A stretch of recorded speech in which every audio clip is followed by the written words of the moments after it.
Olá, permitam-me cumprimentá-los, os alunos, as alunas. Espero que estejam conseguindo assistir todas as nossas aulas.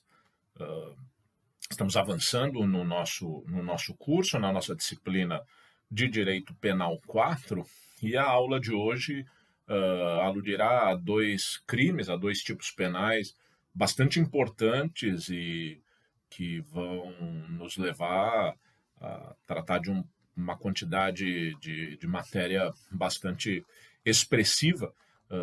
Espero que seja possível fazê-lo no período de tempo que estamos habituados, cerca de 1 hora. Vamos conversar então hoje sobre estelionato e receptação, basicamente o artigo 171 do Código Penal, o estelionato, famoso 171, né, na gíria popular, quando alguém tem alguma personalidade, por assim dizer, escorregadia, propende a uma tentativa de obtenção de vantagens, etc., disse que essa pessoa é um 171, quer dizer, isso ficou consagrado efetivamente no imaginário popular, e o crime de receptação do artigo 180 do Código Penal, um crime muito importante e que, como veremos, contribui, a receptação é um crime que contribui tristemente para a carga muito elevada de crimes patrimoniais que nós temos no Brasil, porque é o receptador, em última análise,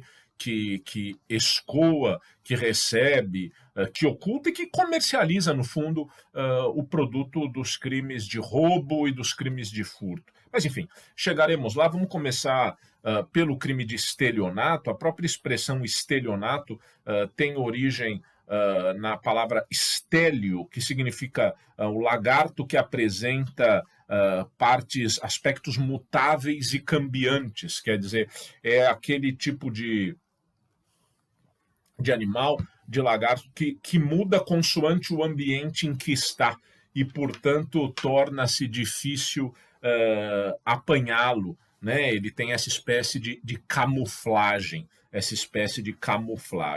O estelionato é o engodo, é a astúcia, é o golpe para violar o patrimônio alheio. Quer dizer, estamos ainda, naturalmente, na órbita dos crimes contra o patrimônio. E a conduta do artigo 171 do Código Penal, ela é composta basicamente de duas vertentes. Primeiro, obtenção de vantagem.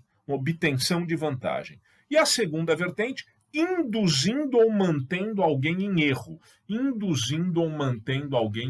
Vale por dizer, no estelionato, alguém que obterá ou pretende obter uma vantagem, induz ou mantém outrem em erro, numa situação de falsa percepção da realidade. Isso vai se dar, pessoal, segundo os ditames do próprio artigo 171 do Código Penal, mediante artifício. O que é artifício? Artifício é a astúcia, é a esperteza. Por exemplo, uma pessoa vai na frente da sua residência e finge que integra uma instituição de caridade, e aí você, condoído com aquela situação, dá uma contribuição que, na verdade, será aproveitada pela própria pessoa. Uma outra situação que enseja o estelionato é o chamado ardil. Ardil é a armadilha, a cilada, o estratagema, quer dizer, a construção de uma situação que não corresponde ao real, mas que, a partir dela, leva-se a vítima à perda patrimonial em benefício do estelionatário. Por exemplo, cria um lugar que parece vender carro. Né? Eu crio uma loja falsa de veículos e, consequentemente, alguém vai lá deixar o carro para que eu venda e eu desapareço com o carro. E o tipo penal do estelionato, inclusive, permite uma abertura, porque diz que é possível cometê-lo por qualquer outro meio fraudulento. É, a rigor, impossível nós deslindarmos todas as hipóteses de estelionato, porque todas as hipóteses de estelionato estão, em alguma medida, presas à criatividade humana. de maneira que é inesgotável a capacidade, infelizmente, a capacidade que o homem tem de criar situações para se aproveitar, digamos assim, de outros. Nós, no período da pandemia em que vivemos, todos devem ter visto as notícias que os golpes virtuais, os golpes pela internet, o estelionato praticado com utilização de meios tecnológicos aumentou assustadoramente. Tá? Então, tudo isso pode ser configurado estelionato, aquele golpe do telefone e algumas outras situações que eu vou mencionando para vocês. Tá? O Superior Tribunal de Justiça tem uma súmula, que é a súmula 17, que diz respeito a uma situação em que se comete eventualmente uma falsidade documental para, a partir dela, realizar-se o estelionato. E o que o STJ diz na súmula 17 é que nessas situações, quando o crime de falsidade documental, que nós vamos estudar, quando os crimes de falsidade documental se exaurem no estelionato, sem mais potencialidade lesiva, são por este absorvidos. Quer dizer, a falsidade documental é absorvida pelo estelionato quando a sua potencialidade lesiva se esgota no próprio estelionato. Isso era muito comum, eu vou ter que fazer alguma referência sobre isso, embora seja efetivamente anacrônico, seja obtuso. Um dos modos pelos quais o estelionato mais se apresentava e que renderia, se a gente tivesse há 20 anos atrás, numa aula de graduação, renderia um capítulo praticamente específico, é o estelionato cometido por meio de cheque. Acontece que ninguém mais usa cheque. Né? Na verdade, eu especulo que alguns alunos, quando o professor fala cheque, professor, já denuncia a propriedade, porque aquele documento que você preenche ali um valor, etc., uma ordem de pagamento à vista, francamente, desapareceu quase que totalmente da nossa realidade social. Mas havia, quando o cheque era, por assim dizer, moderno, e isso faz muito tempo, hoje em dia nós usamos Pix, nós usamos cartão de crédito, nós usamos, enfim, uma infinidade de modos de pagamento, mas quando o cheque era algo mais presente na vida das pessoas, muitas vezes acontecia por intermédio de uma folha de cheque, alguém falsificava minha assinatura e passava o cheque no bar da esquina. Tá? E aí, a rigor, você tinha duas infrações. A falsidade, alusiva à posição da minha assinatura por um terceiro, isso é uma falsidade documental, que nós vamos estudar depois, já falei.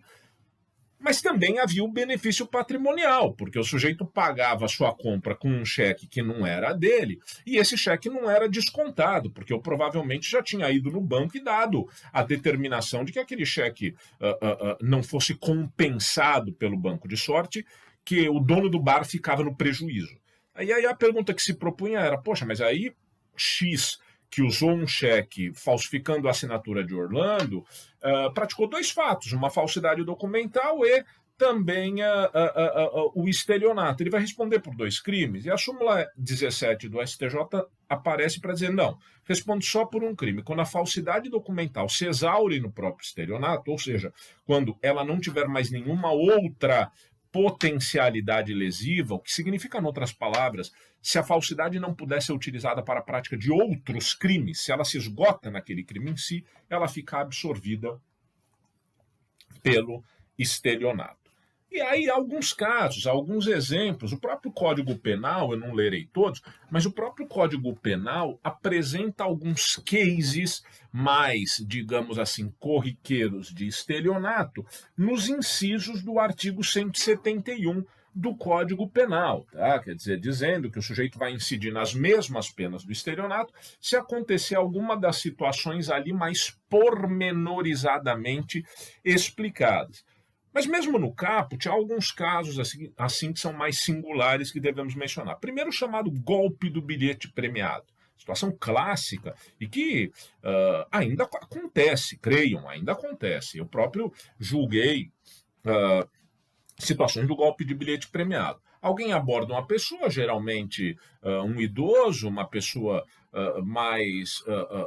que não tenha, digamos assim, pleno esclarecimento a respeito das coisas, diz que está com um bilhete premiado da loteria, mas que por alguma dificuldade não pode ir no banco receber os valores, e diz para aquela pessoa: olha, se você me der 10 mil, eu te entrego esse bilhete. Ou então, olha, você cuida desse bilhete para mim de alguma maneira? Aí a pessoa fala: claro, eu cuido do bilhete para você. Tá bem, só que eu quero uma garantia, porque você pode me enganar. E essa garantia é você me dar 5 mil reais. E aí, no final das contas, o bilhete não é premiado e a pessoa tem um prejuízo. Creiam, há alguns indivíduos que são altamente persuasivos nisso, e, por exemplo, o golpe do bilhete premiado, ele lida, de resto, quase todas as modalidades de estelionato, mas o golpe do bilhete premiado em particular, ele lida com alguma ambição da vítima de também ganhar algum dinheiro fácil, E como ele é algo tão, depois de descoberto, ele é tão rudimentar, as vítimas muitas vezes têm vergonha e acabam não procurando o sistema criminal. Eu mesmo me lembro de um caso que julguei, que a vítima era uma senhora e ela tinha muita dificuldade de admitir que era a vítima do golpe do bilhete premiado, porque os filhos dela estavam indignados dela ter caído nessa ladainha, dela ter caído nessa situação.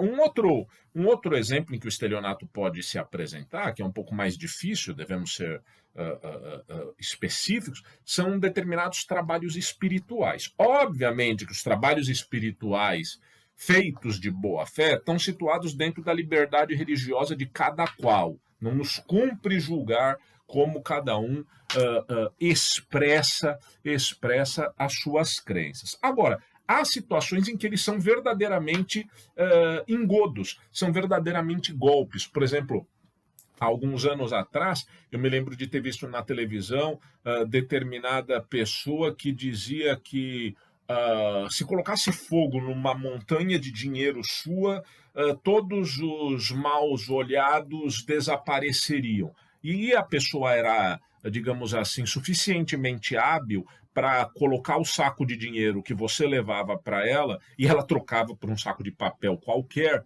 e ficava com o dinheiro. Obviamente você pensava que o que estava sendo queimado era dinheiro e no fundo era papel. Então é um tipo de golpe. A jurisprudência diz por óbvio que não há estelionato na chamada esperteza comercial, né? Aquele esperteza no comércio, aquele sujeito que sabe fazer bons negócios, etc. Quer dizer, às vezes você viaja, tem alguns lugares do mundo em que isso é muito caricato. Você está andando pela rua e é abordado por uma pessoa que quer te vender um tapete. Você não precisa de tapete, não gosta do tapete que o sujeito está vendendo. O tapete é de péssima qualidade. Quando você vê, você saiu com o tapete, porque foi tão persuadido, tão insistentemente convencido, que acaba comprando aquilo. Bom, esse sujeito não é um estelionatário. Se Eloía, acaso tivesse, sei lá, vendido um tapete de péssima qualidade por um alto valor, dizendo que é um tapete persa, um tapete qualquer coisa assim. Fora isso, não. E há também uma discussão aí a respeito da chamada torpeza bilateral. Torpeza bilateral, ou seja, quando vítima e acusado, quando vítima e autor do fato, em alguma medida, estão mal intencionados ou caminhando na seara da ilegalidade. Nesses casos, em geral, assenta-se que não há crime de estelionato. Não há crime de estelionato. Por exemplo, o sujeito vai para determinado lugar e alguém oferece para ele droga. Quer comprar cannabis aqui de grande qualidade? O sujeito fala: poxa, que beleza, estou viajando, vou comprar. E ele compra. Ele paga R$50 e pega ali uma paranga, uma bucha de cannabis. Quando ele abre aquilo, o sujeito que recebeu R$50 já desapareceu. Quando ele abre aquilo, é literalmente mato queimado. Comprou gato por lebre, né? Quer dizer, é orégano misturado com qualquer coisa. Esse sujeito, Em princípio, não pode na delegacia dizer que foi vítima do estelionato. Ele até foi, mas como ele também estava a praticar uma conduta que não está situada no âmbito da legalidade, qual seja a aquisição de entorpecente, não se fala de estelionato. Ou então contratar um falso matador. Chega para um sujeito que está ali vestido como se fosse um matador e fala, eu te pago 10 mil reais para matar meu inimigo. O sujeito fala, beleza, me paga. E me dá um adiantamento de 5. Você dá os 5 mil, o sujeito some, desaparece. Não, menor sentido você imaginar que possa ir na delegacia dizer, poxa, contratei um falso matador, fui enganado por ele. Então, de regra, a torpeza bilateral afasta o estelionato. E notem, aqui só uma lembrança que a reparação do dano não afasta o estelionato depois da sua consumação. Tá? O artigo 16 do Código Penal, que trata do arrependimento posterior, aqueles casos em que não houver violência ou grave ameaça, que antes da denúncia foi feita a reparação do dano, ele serve meramente para uma redução de pena. Ele não afasta o crime, de maneira que, com a reparação do dano, não se elide, não se exclui a imputação do estelionato. Tá? O estelionato é um crime instantâneo, ele se consuma no momento em que há o rebaixamento do patrimônio da vítima e a consequente elevação do patrimônio do autor, mas em algumas situações ele pode ser permanente. Ele pode ser permanente. Por exemplo, em hipóteses em que ocorre pagamento de prestações, ou eventualmente no chamado estelionato previdenciário. O que é o estelionato previdenciário? É aquele caso em que o golpe volta-se contra o Instituto de Previdência. Lembram-se que na nossa última aula eu fiz algumas referências acerca da apropriação indébita previdenciária? Aqui é uma situação um pouco distinta. O estelionato previdenciário sucede quando alguém, por artifício, ardil ou qualquer outro meio fraudulento, obtém vantagem indevida frente à Previdência, frente ao Instituto de Previdência. Como? Ora, por exemplo, forjando uma situação de doença que deveras não existe para receber o auxílio respectivo. Ou então, forjando uma situação para se aposentar por invalidez. O sujeito aparece lá no médico para fazer a perícia completamente alucinado, é tido por incapaz, aposenta-se. E aí depois se descobre que, na verdade, ele tomou uma medicação que era mesmo para deixar ele fora da casinha, como se diz, e ludibriar o médico perito. Isso acontece, tá, pessoal? Então, nessas hipóteses, como o pagamento é mensal, o estelionato, que como regra é crime instantâneo, portanto consuma-se no momento da obtenção da vantagem, ele tornar-se-á crime permanente, ou seja, aquele cuja consumação se prorroga no tempo. Ah, mas para que isso importa, professor? Importa muito para a prescrição. Quer dizer, o cálculo da prescrição, o início da prescrição, no caso do crime permanente, somente se dará quando cessada a permanência. Então, se eu comecei a obter uma vantagem previdenciária indevida hoje, e durante 12 anos recebi indevidamente o benefício previdenciário, e 12 anos depois se descobre a fraude, o prazo prescricional começou aqui, 12 anos depois de hoje. Portanto, é muito diferente de quando o estelionato é um crime instantâneo, eu dei um golpe em algum de vocês e beleza, esse crime vai prescrever a partir de hoje, a prescrição se inicia hoje. No caso do crime permanente, não. Portanto, há essa referência que é muito relevante.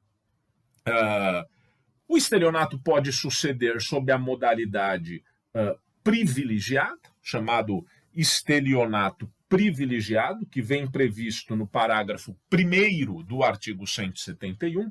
Se o criminoso é primário e é de pequeno valor o prejuízo, o juiz pode aplicar a pena conforme o parágrafo 2º do artigo 155, vale dizer, conforme o furto privilegiado, quer dizer, a pena de reclusão pode ser mudada para detenção, pode haver uma redução da pena, ou mesmo aplicar-se exclusivamente a pena de multa. E atualmente, isso é bastante recente e, portanto, ainda controvertido nos tribunais, atualmente, na forma do parágrafo 5 do artigo 171, a ação penal, no caso do crime de estelionato, é condicionada à representação. Condicionada à representação. Ou seja, é necessária a manifestação de vontade da vítima para que a persecução penal se inicie, para que haja investigação e denúncia depois pelo Ministério Público. A não ser que a vítima seja a administração pública, direta ou indireta, seria o caso do exemplo do estelionato previdenciário, criança ou adolescente, pessoa com deficiência ou, finalmente, maior de 70 anos ou incapaz. Então, como regra, a ação penal hoje para o crime de estelionato, ela é condicionada à representação. Será incondicionada nos casos em que a vítima for a administração pública, criança ou adolescente, pessoa com mais de 70 anos ou doente mental ou incapaz. Isso tem gerado uma discussão atual, ainda não resolvida, porque essa lei, pessoal, ela é de 24 de dezembro de 2019. É o chamado pacote anticrime, é um dos dispositivos concernentes ao pacote anticrime. E havia muitos processos de estelionato, muitos processos de estelionato em tramitação ou em investigação que se iniciaram sem a manifestação de vontade da vítima. Por quê? Porque a ação penal era pública incondicionada. E o que nós estamos a discutir hoje nos tribunais superiores, mesmo o Supremo Tribunal Federal ainda não tem uma posição cabal, uma posição definitiva. O que nós estamos discutindo hoje é essa necessidade de representação para o crime de estelionato. Retroage ou não? Aplica-se para todos os crimes, mesmo aqueles cometidos antes da vigência da lei, ou não? Aplica-se para todos os crimes, mesmo aqueles praticados antes da vigência da lei, ainda que já julgados?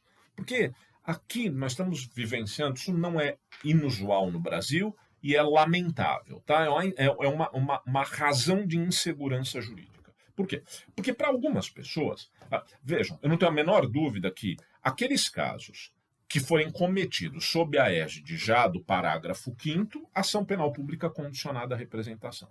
E acho também que aqueles que estão meramente sendo investigados exigirão manifestação de vontade da vítima. Sem que a vítima represente formalmente, não haveria como prosseguir-se. Tudo bem. Já tenho dúvidas naqueles casos em que a denúncia já foi ofertada pelo Ministério Público e recebida, porque nesses casos o processo está em tramitação.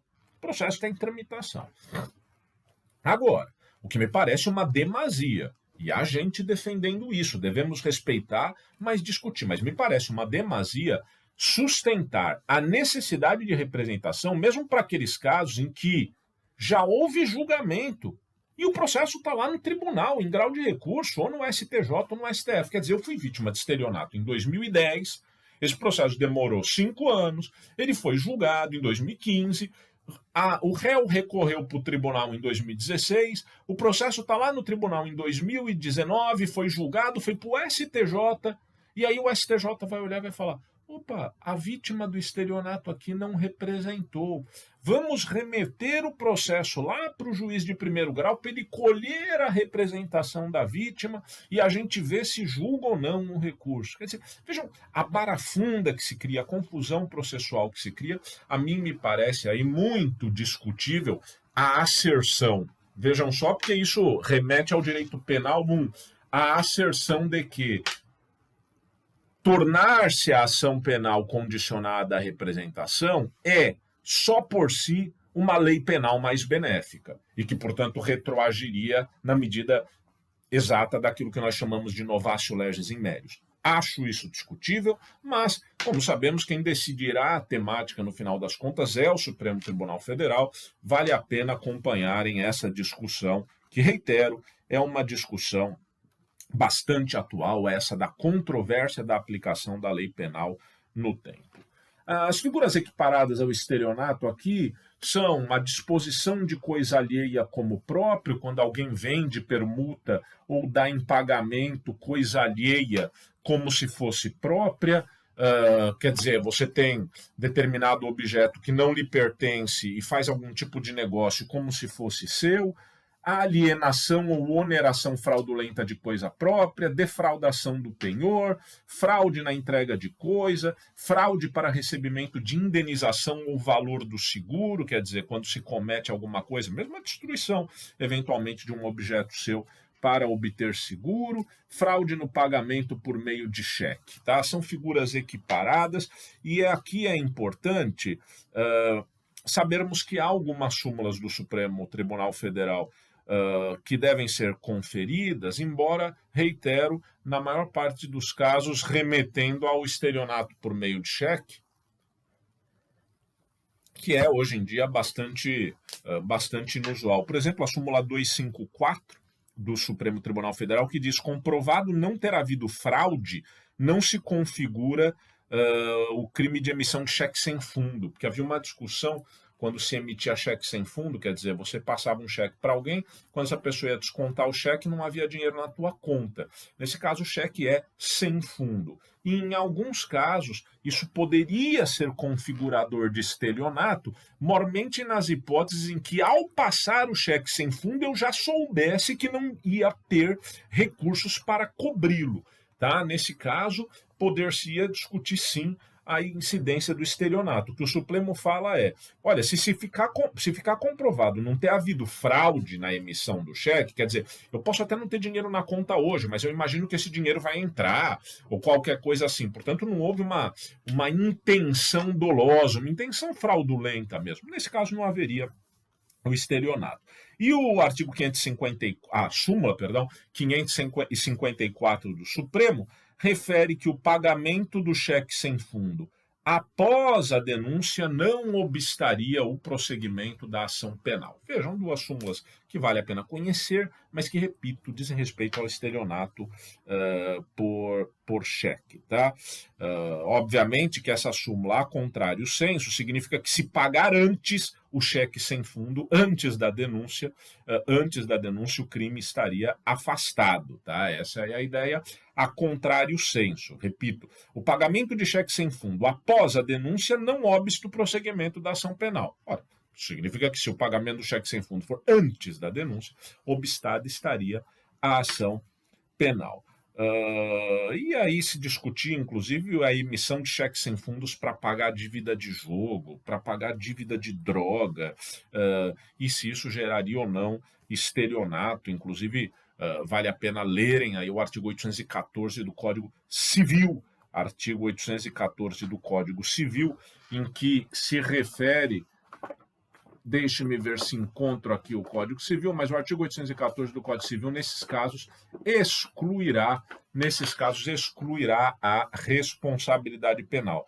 O que não ocorre no cheque sem fundo dado na prostituição, porque a prostituição, ao contrário do tráfico de drogas, ao contrário do jogo, não é uma atividade vedada. Então, a jurisprudência sempre entendeu que se o sujeito pagar serviços que lhe são prestados na atividade da prostituição com um cheque sem fundo, ele poderia responder por estelionato. Quero só fazer uma remissão quase que a título de brincadeira, porque há alguns outros artigos na sequência do estelionato que têm menor importância, mas é curioso o artigo 176 do Código Penal, que trata das chamadas outras fraudes. E aí lá está escrito: tomar refeição em restaurante, alojar-se em hotel ou utilizar-se de meio de transporte sem dispor de recursos para efetuar o pagamento. Nesse caso, se você se hospeda num hotel, toma uma refeição ou utiliza um meio de transporte sem recursos para o pagamento, teremos aí esse crime cuja pena varia de 15 dias ou multa, portanto, é uma infração penal de menor potencial ofensivo, tá? De 15 dias a 2 meses ou multa. É curioso isso por quê? Porque o artigo 176, em tese, apresenta-se na discussão sobre a chamada pendura. Eu não sei vocês atualmente como isso tem acontecido, e também não quero dar mau exemplo a ninguém, mas na minha época de estudante de direito em São Paulo, nós dávamos a chamada pendura, vale por dizer, íamos num restaurante na semana do 11 de agosto, né, na semana em que há o 11 de agosto, e nós íamos em determinado restaurante, fazíamos a nossa refeição e na hora de pagar dizíamos que não íamos pagar nada, que era para deixar pendurado. Óbvio, não era exatamente assim, né, pessoal? Como já é algo conhecido lá, nós, antes de fazermos a refeição, perguntávamos para o dono do restaurante e nos comprometíamos a pagar as bebidas que fossem consumidas e geralmente aceitavam isso numa boa, não tinha muita dificuldade. Grupos pequenos, era quase também uma espécie de homenagem àquele restaurante que limitava, por óbvio, o número de pessoas que poderiam fazer isso e tal. Hoje em dia, a tradição se perdeu um pouco, porque também tem muitos estudantes de direito, os restaurantes iriam efetivamente à falência se pretendessem acolher todos, mas o certo é que aquele sujeito mais, digamos assim, refratário a essa tradição, poderia, em certa medida, gerar problemas com os alunos, com os estudantes, na forma do artigo 176 do Código Penal. Agora, certo, o 176 diz que o crime aparece se você toma a refeição sem ter dinheiro para pagar. Se você tiver dinheiro e não quiser pagar, nesse caso, então, não aparece o crime do artigo 176 do Código Penal. Então, seguindo na brincadeira, se alguém for querer dar pendura, vai com o dinheiro do pagamento, embora peça para pendurar e eventualmente não pague, mas só o fato de ter o dinheiro para pagar já elide o artigo 176 do Código Penal. Evidentemente é uma curiosidade aqui, mas vejam que é uma situação que pode se apresentar. Do mesmo modo no caso do transporte sem recursos ou, finalmente, no caso de hospedar-se sem ter como pagar.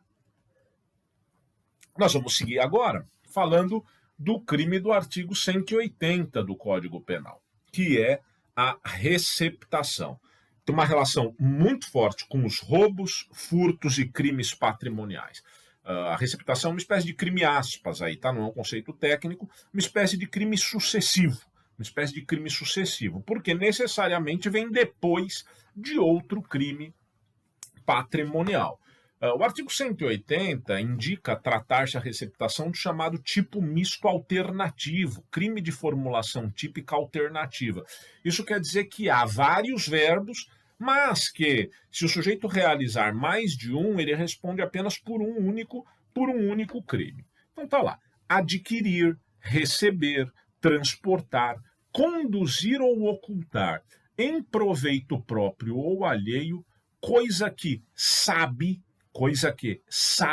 ser produto de crime, ou influir para que terceiro de boa-fé a adquira, receba ou oculte. Portanto, a receptação diz respeito à aquisição, à guarda, à ocultação de algo que o sujeito sabe ser produto de crime, tá? Sabe ser produto de crime.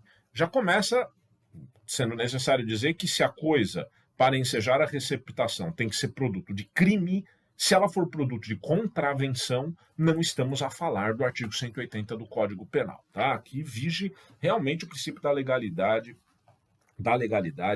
estrita. Independe, para a configuração da receptação, não é necessário que o crime patrimonial anterior tenha sido julgado, que o sujeito tenha sido condenado. Sequer é necessário, na verdade, que tenha havido alguma espécie de processo contra quem quem praticou o fato, tá, pessoal? Então, nessa hipótese, não há esse tipo de necessidade. E mais, mesmo que quem tiver praticado o crime patrimonial anterior, furto ou roubo, for um menor de 18 anos e, portanto, não submetido às regras do Código Penal, um inimputável, há a receptação. E aí vale ler o artigo 108 do Código Penal.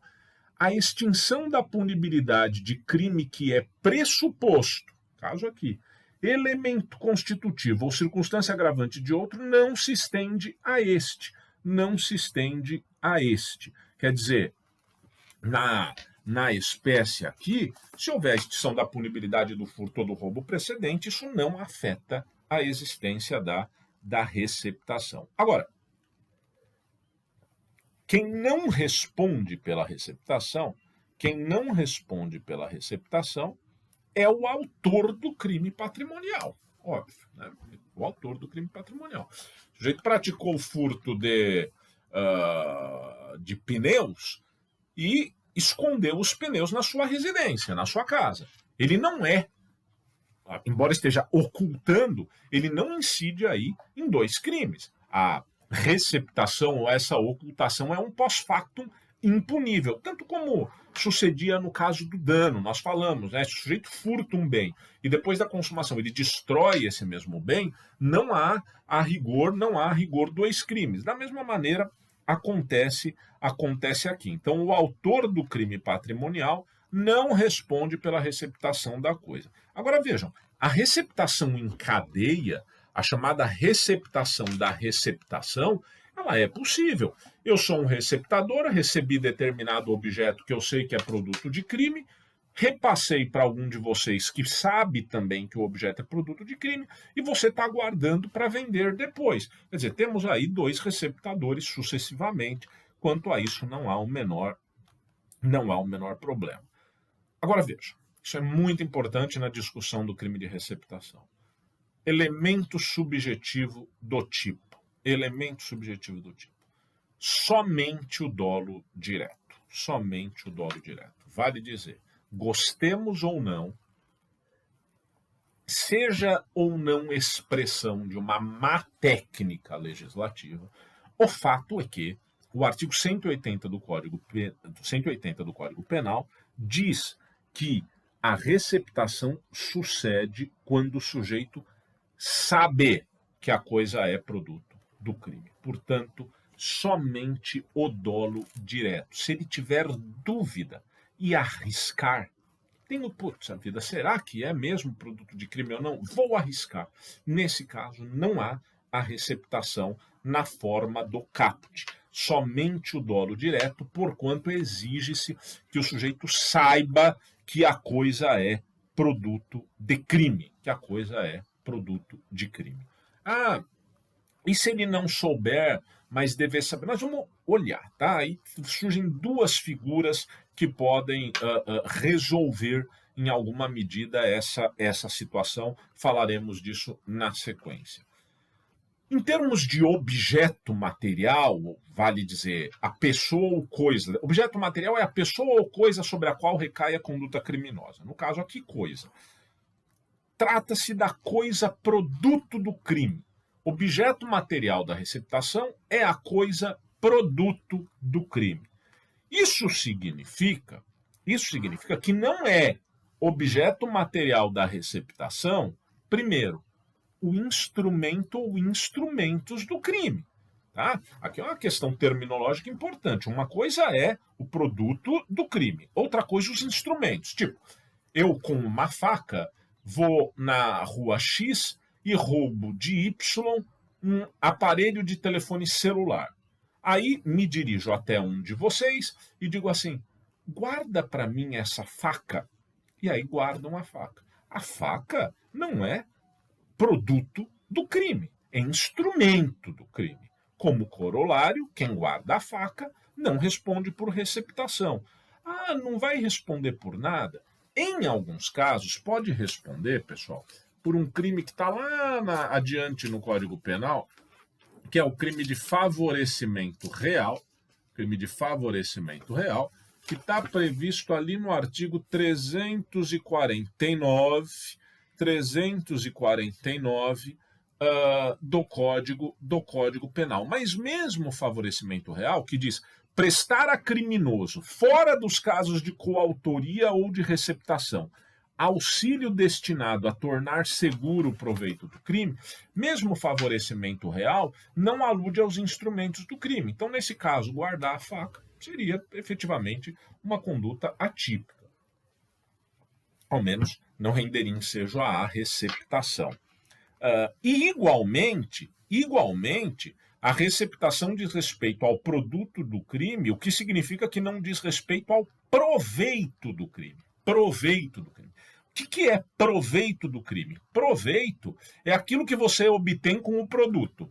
Proveito é aquilo que você obtém com o produto. Então, num roubo, eu subtraí, mediante violência ou grave ameaça, o aparelho de telefone celular de alguém. Isso é o produto do crime. Aí eu vendo esse celular e recebo por ele R$ 1.500. Isso é o proveito do crime. Se alguém ocultar ou guardar para mim esses R$ 1.500, ou então, se eu tiver trocado esse celular por uma bicicleta e der para alguém guardar, nesses casos não há receptação de parte de quem guardou. Por quê? Porque eu estou falando do proveito do crime, não estou falando do produto do crime. Então vejam aí que é um tipo penal que tem essas nuances, Agora, o parágrafo 1º do artigo 180 traz a chamada receptação qualificada, que é um crime próprio, ou seja, que exige uma qualidade especial do sujeito ativo, qual? A de ser comerciante ou industrial, E aí, o parágrafo 1º dirá: adquirir, receber, transportar, conduzir, ocultar, ter em depósito, desmontar, montar, remontar, vender, expor à venda ou de qualquer forma utilizar, em proveito próprio ou alheio, no exercício de atividade comercial ou industrial, coisa que deve saber, notem a diferença, coisa que deve saber ser produto de crime. E aí a pena é superior, a pena é de reclusão de 3 a 8 anos e multa. Notem, aqui o objetivo do legislador claramente foi atingir uma das atividades que mais comumente trafegam pela órbita da ilegalidade e dão contribuição ao explosivo número de crimes de furto e roubos que temos. Qual a atividade? A de desmanches, tá? De desmanches de veículos. Isso é clássico no país, melhorou perto do que já foi, tem havido alguma fiscalização, alguma regulação, mas de toda maneira é uma atividade altamente problemática e que, justamente em consequência disso, no ano de 1996, surgiu essa lei que introduziu o parágrafo 1º no artigo 180 do Código Penal, criando a chamada receptação qualificada, particularmente setorizada para o industrial ou comerciante, e já aí com uma, por assim dizer, maior flexibilização no tangente ao elemento subjetivo do tipo, visto que não mais se exige saber.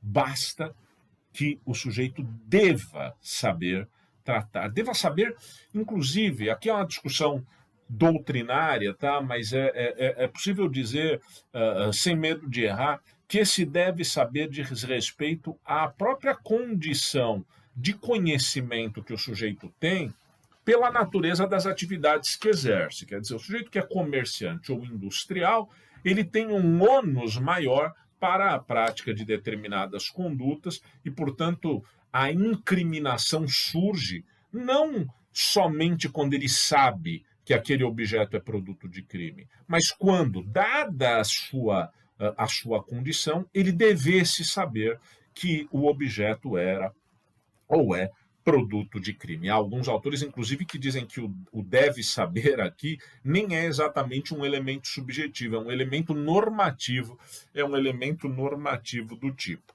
E aí o parágrafo 2º vai, inclusive, explicitar o que eu estou a lhes falar, porque diz assim: equipara-se a atividade comercial para fins do parágrafo anterior qualquer forma de comércio, irregular ou clandestino, inclusive o exercido em residência. Quer dizer, para que incida o parágrafo 1º do artigo 180, não é necessário que o sujeito tenha uma atividade comercial lícita ou idônea, porque, do contrário, a rigor, justamente aonde a situação é mais problemática, o artigo não se aplicaria. O parágrafo 2º vai dizer, mesmo que seja um comércio irregular, clandestino, ainda assim há equiparação à atividade comercial, de maneira que a receptação será qualificada com uma pena maior, tá? Nós temos ainda que ver a chamada receptação culposa, que vem prevista no parágrafo 3º do Código, do artigo 180 do Código Penal. Diz: adquirir ou receber coisa que, por sua natureza, ou pela desproporção entre o valor e o preço, ou pela condição de quem a oferece, deve presumir-se obtida por meio criminoso. Aqui é uma infração penal culposa, cuja pena é bastante mais baixa, detenção de 1 mês a 1 ano, ou multa, ou ambas as penas, quer dizer, na verdade é uma infração penal de menor potencial ofensivo, porém relevante. Significa que, naqueles casos em que a pessoa adquire ou recebe uma coisa que, pela sua natureza, ou pela desproporção entre o valor e o preço, ou pela condição de quem a oferece, deva presumir ser produto de crime, nesses casos teremos aí a receptação culposa. Por exemplo, você está andando pela rua e alguém vem e lhe oferece um relógio Rolex por R$20, tá? E aí você fala, poxa, que beleza, hein? Farei um bom negócio. Dá R$20 e pego o relógio Rolex. Receptação culposa. Ou então, está passando ali na Cracolândia, em São Paulo, e o sujeito vem querer lhe vender uma bolsa, uma bolsa de grife, ou então uma camiseta de grife. Pela natureza ali, pelas condições de quem oferece a coisa, você supostamente deve presumir que se trata de um produto de crime. Deixando todos os preconceitos de lado, combinemos que é muito difícil que a pessoa esteja ali com uma roupa dela para colocar assim à venda numa situação como tal. Outro dia eu estava vendo um vídeo no YouTube, não vou dar maiores detalhes, mas basicamente eram pessoas que estavam viajando, e aí nessa viagem eles tinham comprado esses chicletes que vêm em caixinha, tá? Também não vou dizer a marca aqui, mas que normalmente, sei lá, você vai pagar na venda R$15. E eles comentaram que eles compraram de uma pessoa num farol, qualquer coisa assim, e aí eles comentaram, poxa, mas é barato isso, R$2. Não deveriam ter comprado. Pode ser que numa situação como essa estejam a realizar o crime de receptação culposa. É muito expressivo, pessoal, que a quantidade de furtos e roubos que temos, isso vale para carros, mas vale para carga também. Só tem, digamos assim, a intensidade que tem, porque o crime de receptação é muito organizado, E a receptação culposa aqui, ela, em alguma medida, nos onera, a nós todos, com alguma responsabilidade no sentido de, olha, se você tem dúvida sobre o valor que isso aqui contém e o preço que a pessoa está querendo lhe vender, se o negócio é bom demais, ou se trata de uma pessoa que, tudo indica, não teria condições de possuir licitamente aquilo, é melhor não fazer o negócio. É melhor não fazer o negócio, porque do contrário, sem perceber, nós estamos contribuindo para uma cadeia criminosa que é bastante complexa, assim, sabe? E de maneira que é melhor evitar-se, tá? Eu próprio, esse final de semana, assisti um filme que me chama a atenção, acho que chama A Luta por Justiça, eu até fiz alguma referência a ele nas redes, que tem a ver um pouco com isso. Tudo começa com um furto de bicicleta num determinado país e a gente passa a ver é, todo o encadeamento, na verdade já faz alguns dias que eu assisti, mas todo o encadeamento que isso pode produzir. Então a receptação culposa tem um pouco esse sentido, mas notem bem aí, a receptação culposa é uma infração penal de menor potencial ofensivo, ela é jungida ao juizado especial criminal, mas é um ilícito, tá?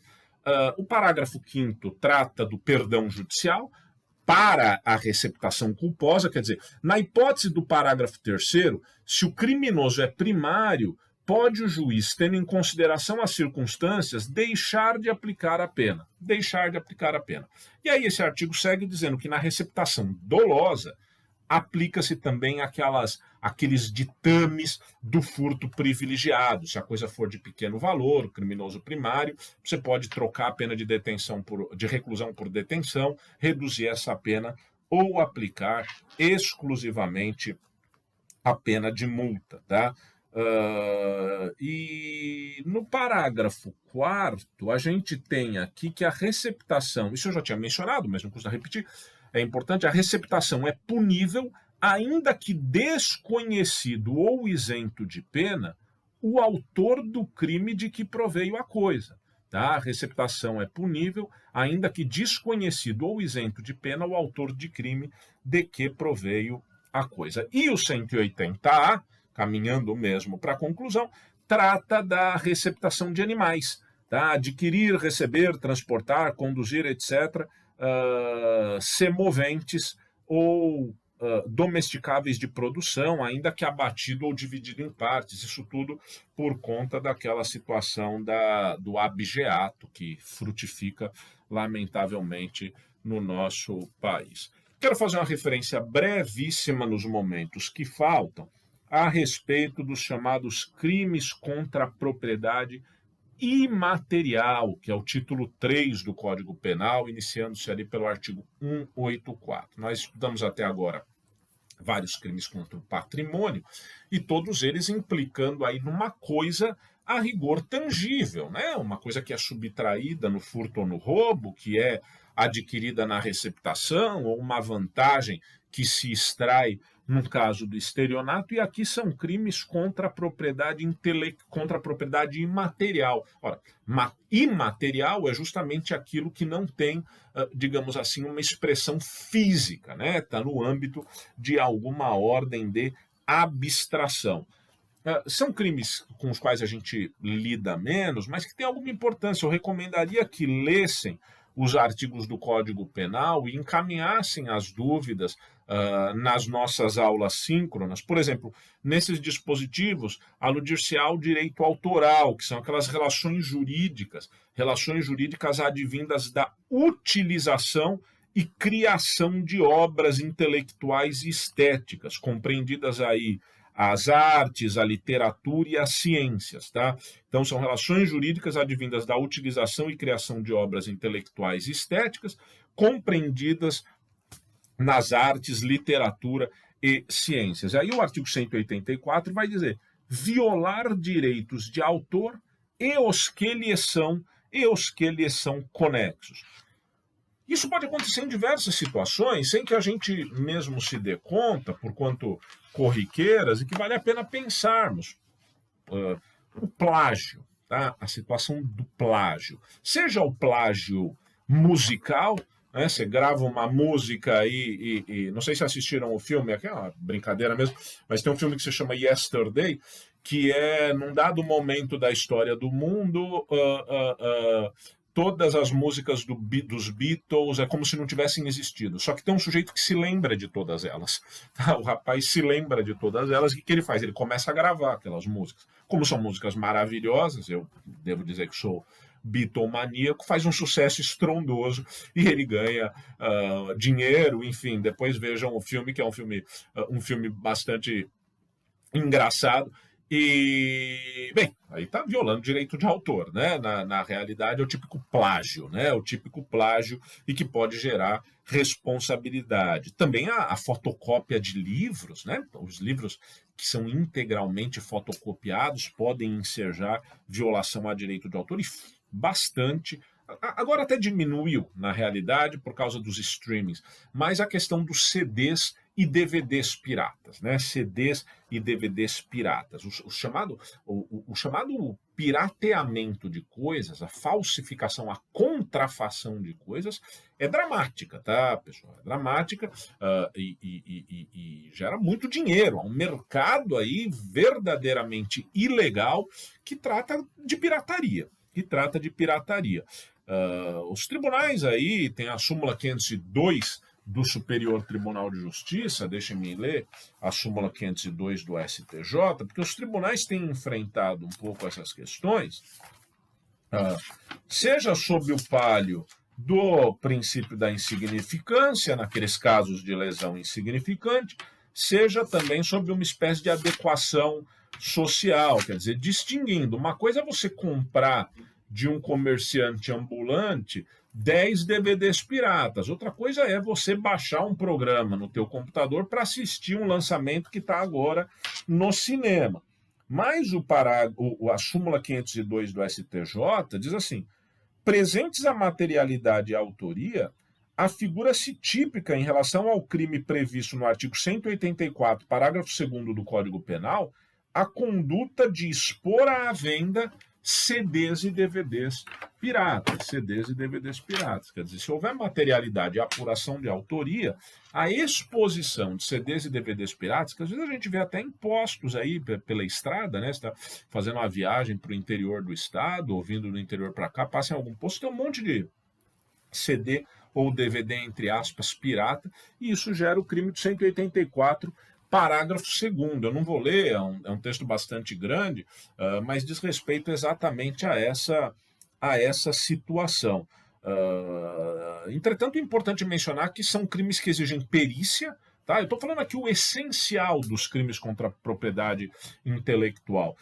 São crimes que necessitam de perícia, segundo a súmula 574 do STJ, leiam a súmula 574 do STJ, perícia essa que, entretanto, não precisa recair sobre a totalidade dos objetos. Quer dizer, você aprendeu 1.500 DVDs piratas. Você não precisa fazer perícia nos 1.500. A jurisprudência aceita que essa perícia seja feita por amostragem, ou seja, num percentual daquilo que foi apreendido. E o artigo 186 vai dizer como que é a ação penal. A rigor se procede mediante queixa nos crimes previstos no caput do artigo 184, ou ação penal pública incondicionada nos parágrafos 1º e 2º, ou pública incondicionada quando for em desfavor de entidades de direito público, etc., ou pública condicionada à representação nos casos do parágrafo 3º. Ou seja, aí há uma bastante plural forma de propositura das ações penais nesses crimes contra a propriedade imaterial, particularmente no âmbito dos crimes contra a propriedade intelectual. É um setor específico do direito penal, mas que tem uma incidência bastante importante na atualidade.